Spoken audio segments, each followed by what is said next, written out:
Hey everybody, this is Jared with Second Life Design. I wanted to do a quick video, kind of a breakdown video on my the viral video I posted around Thanksgiving, and just kind of explain some of the things about it, what it's doing, what I'm making out of it, that kind of stuff, and just break down overall the process. There was a lot of good questions about everything, and I wanted to kind of cover those in a little bit more detail.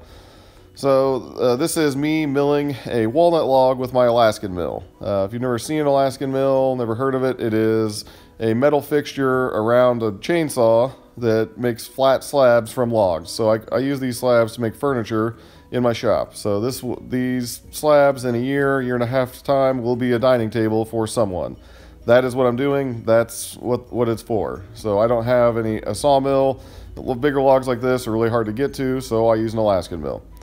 So we're going to break down the video a little bit. It's going to loop over here again, and it'll slow down a little bit, and we'll go over everything in more detail. The biggest question I got from everything was, what is the hammer for? Why is the hammer there? What are you doing with it? That looks really dangerous.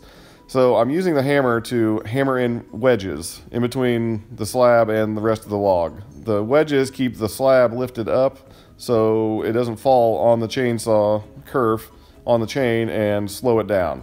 So it's really just keeping the kerf open so we can get plenty of sawdust out, and you can it makes it cut easier.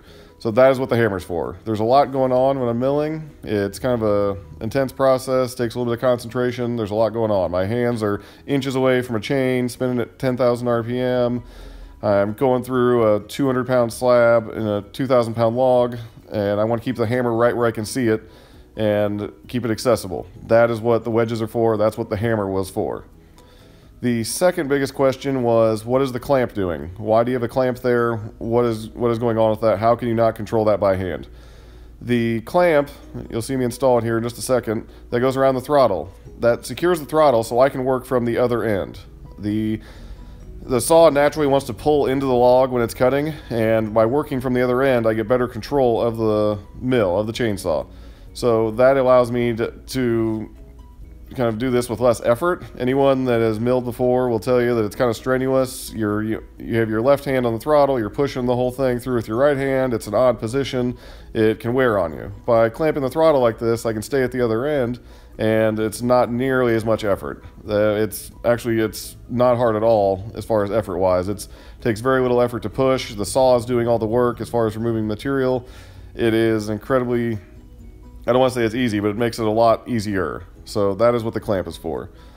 The mill itself is a 42-inch Panther Pros mill. It's all steel. There's a lot of different varieties of these. Granberg makes another one.